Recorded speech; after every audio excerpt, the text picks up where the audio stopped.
Jake Gyllenhaal takes over for his one-time co-star Patrick Swayze in one of his most iconic roles, Dalton the Bouncer. Let's talk about the update of Roadhouse, streaming now on Amazon Prime.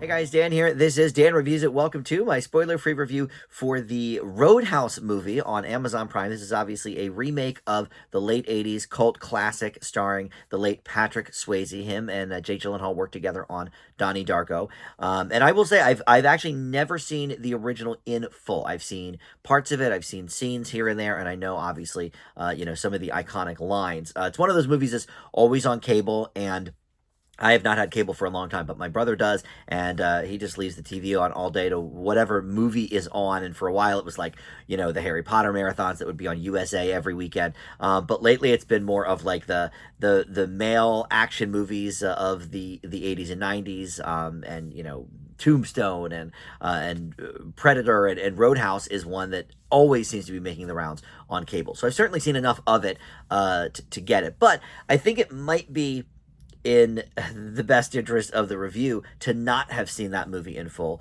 to be able to really, compare and contrast it, because that movie is such a cult classic. I think people that really love that movie and hold it in high regard, are not even going to probably give this new one a try, which is a shame because it does have some interesting changes to the original.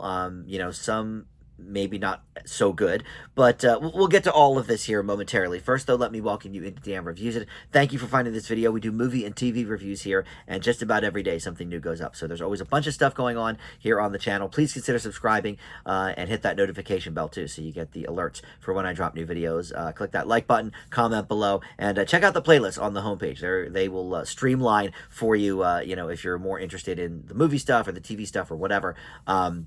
Or my more specialized reviews, that's all, streamlined for you on the homepage. All right, so let's get to this edition of Roadhouse. Director Doug Liman really wanted this to have a theatrical release, and I think that probably would have made for a better viewing experience if you could see this in, a big group at the theater.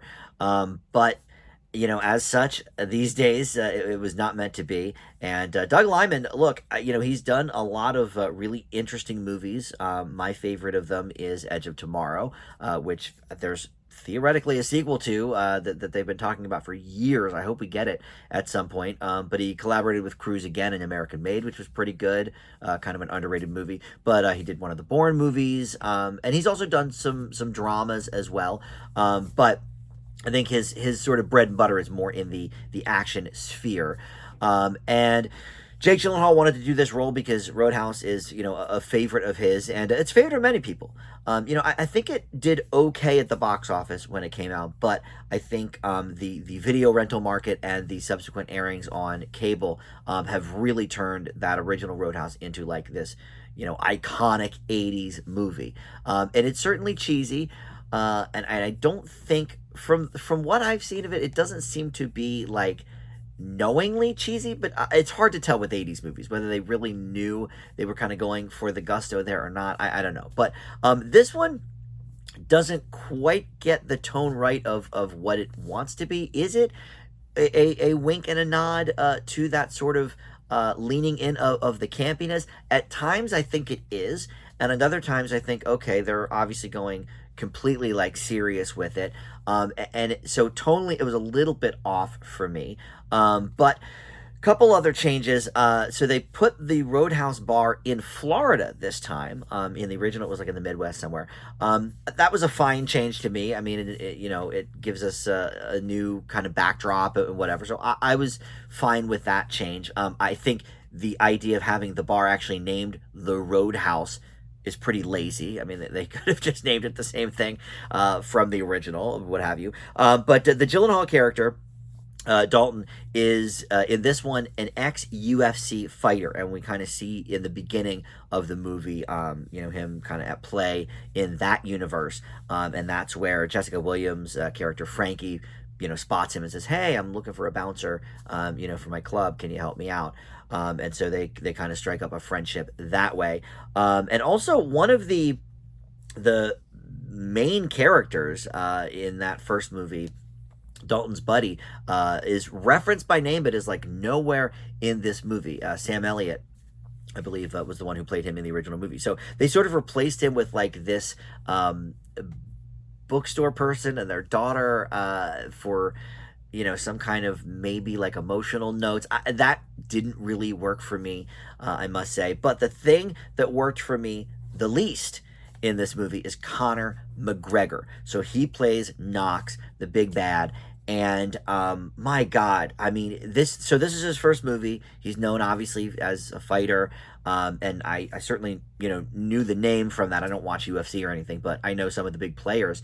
And speaking of which, this was actually first conceived as a vehicle for Ronda Rousey about 10 years ago, and that never came to pass. And I've seen Ronda Rousey do a few acting gigs. She actually hosted SNL at one point. She was okay on that, but she did like a couple of the Fast and Furious movies. She's okay in that sort of wheelhouse. But my God, Conor McGregor is a terrible actor. If he does not get nominated for a Razzie next year for worst supporting performance, I will be shocked. Every scene he's in, it just kills it. And look, Jake Gyllenhaal, maybe this isn't his finest work, but he's still Jake Gyllenhaal. He is a great actor, and he's done, this sort of bruiser character before in Southpaw from a few years ago, which is a pretty good movie. And he's good here. He's certainly the reason to watch this movie, is his take on the character and everything.